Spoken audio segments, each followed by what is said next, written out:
Hey guys, Karan here from living foundations. और आज हम लोग बात करने वाले हैं कि सही ब्रीदिंग होती क्या है और इसको हम सीखते कैसे।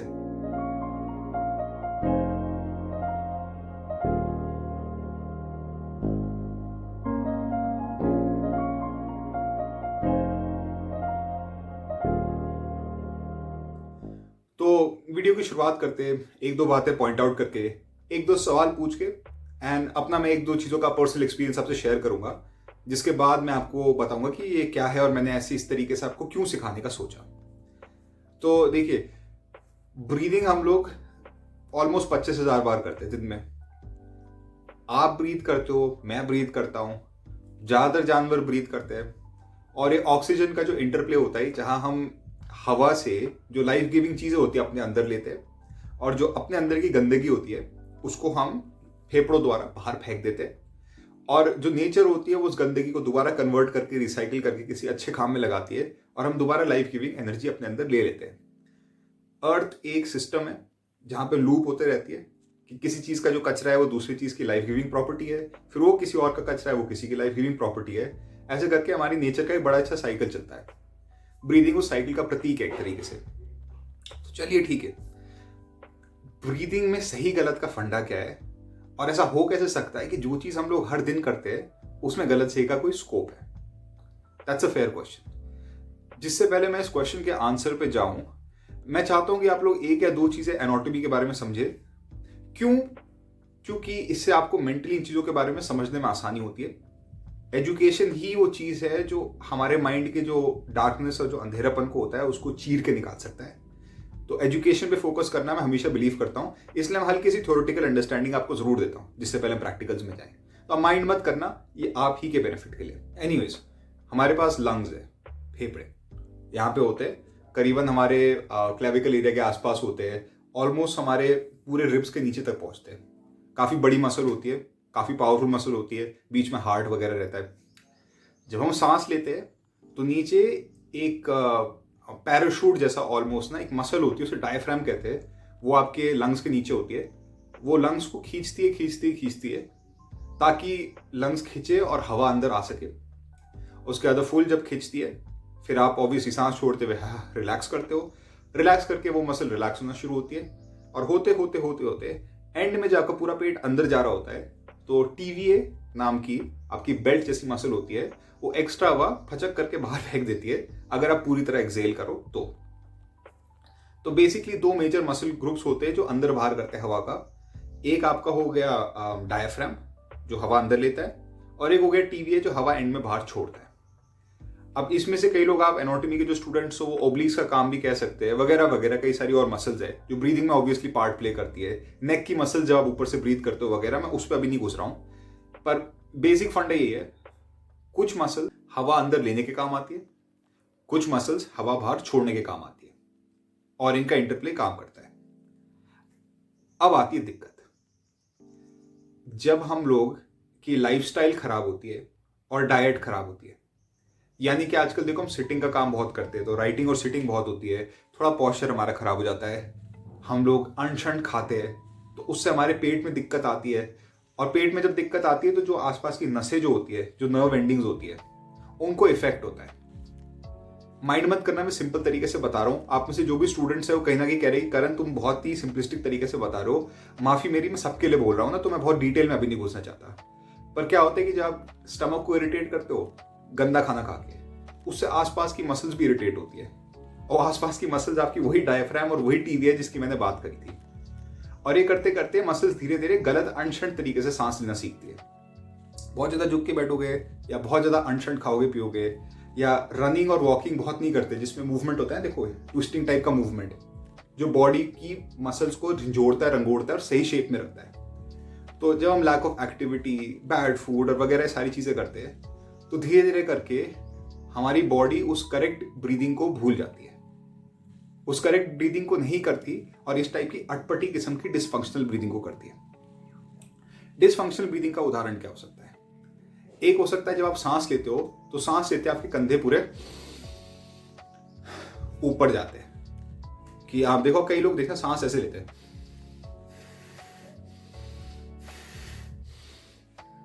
अब आपको लग ही रहा होगा कि भाई ये तो काफ़ी थकान देने वाला है। वो जिम में कई लोग करते हैं ना, वो शोल्डर की एक्सरसाइज होती है, श्रग्स जो करते हैं। तो अगर आप सोचो दिन भर सांस लेते आप श्रग्स ही करते रहो तो आपके नेक के पेन को क्या होगा।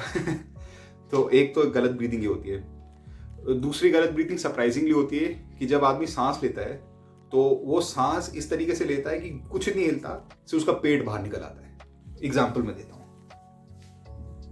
कि देखो ये मेरा स्टमक है और मैं सांस ले रहा हूं और मैं, तो यहां पे कुछ देखो, इस एरिया में कुछ नहीं हिल रहा, ये छाती से कुछ नहीं हिल रहा, सीधा पेट बाहर भाग रहा है। तो इस टाइप की ब्रीदिंग में ना मैं ठीक से सांस अंदर ले पाता हूं, ना मेरे को रिलीफ फील होता है, और साथ ही साथ इस टाइप की ब्रीदिंग में मेरी लोअर बैक को देखो क्या होता है, पूरी ऐसे लचक जाती है। ये दिख रहा है? तो पेट प्रेग्नेंट औरत की तरह बाहर और लोअर बैक खूब सारा, इस लोअर बैक एरिया में खूब सारा प्रेशर। ऑब्वियसली ये दिक्कत वाली बात है। और आप चाहो तो खुद को ऑब्जर्व भी कर सकते हो शीशे में कि आप सांस लेते हुए आपकी क्या ये एरिया उठता है या सिर्फ आपका पेट ऐसे बाहर निकलता है लाफिंग बुद्धा की तरह। ये कॉमन डिसफंक्शनल तरीके ब्रीथ करने के। मैंने 2 या 2.5 साल पहले एक वीडियो बनाया था डायफ्रामेटिक ब्रीदिंग के ऊपर, जिसको आप चेकआउट कर सकते हो, उसका लिंक यहाँ पे। उसमें मैं काइंड ऑफ आप लोगों को सिखाता हूं कि आपको सिर्फ ब्रीदिंग चेस्ट में नहीं फुलानी है, बट आप एक 360 ब्रीदिंग करते हो जहां पेट के आगे भी थोड़ी हवा जाती है, साइड में भी हवा जाती है और पीछे भी हवा जाती है। तो इससे क्या होता है कि आप एक फुल स्केल ब्रीदिंग करते हो, पूरा आपका डायफ्राम अच्छे से स्ट्रेच होता है, रिलैक्स होता है, और ये ब्रीदिंग एक बेटर तरीका होता है ब्रीथ करने का। वो वाली ब्रीदिंग ऑल्दो बहुत अच्छी एक्सरसाइज होती है, बॉडी अवेयरनेस के लिए बहुत अच्छी होती है, और आप कह सकते हो रिलैक्सेशन के लिए भी अच्छी होती है। ओवर टाइम और ओवर एक्सपीरियंस के साथ मैंने एक और बेटर और सिंपल तरीका निकाला है आप लोगों को ये ब्रीदिंग सिखाने के लिए। यहीं पे आता है मेरा डिस्क्लेमर। जो मैं आपको सिखा रहा हूं ये मेरा इंटरप्रिटेशन है और मेरा आइडिया है कि अब करेक्ट ब्रीदिंग किस तरीके से होनी चाहिए। आप सुनोगे योगा में कई बार लिखा होता है डायफ्रामेटिक ब्रीदिंग, पर योगा की किसी और टेक्स्ट में लिखा होगा chest breathing. So there is no consensus. So what I am sharing with you is एक चीज जो बड़े इजी एप्लीकेबली काम करी है, मैंने लोगों पे ट्राई करी है, लोग एक बहुत सिमिलर आउटकम और आंसर देते हैं जो मैंने खुद अपने लिए पर्सनली फील किया है। तो it is a biased answer of mine, but I think this will help you as well. ठीक है, शुरू करें। इसको कैसे करना है? सो इसके लिए मैं अभी यहाँ काइंड ऑफ अपनी पोजीशन हाई कर रहा हूं ताकि आप मेरा चेस्ट का रीजन देख सको। सो देखो मैं ऊंचा हो गया हूं। सो मैं आपको रेफरेंस पॉइंट्स दे रहा हूं। ये मेरी चेस्ट की एंड है, ये एरिया करीबन यहां पे मेरी रिब्स एंड हो रही है। ओके, सो ये रिब्स की एंडिंग, ये स्टर्नम की हड्डी, ये मैंने अपने हाथ रखे करीबन इस निचले भाग में। सो मेरी रिब्स यहां एंड हो रही है, तो करीबन रिब्स के एंड एरिया के आसपास।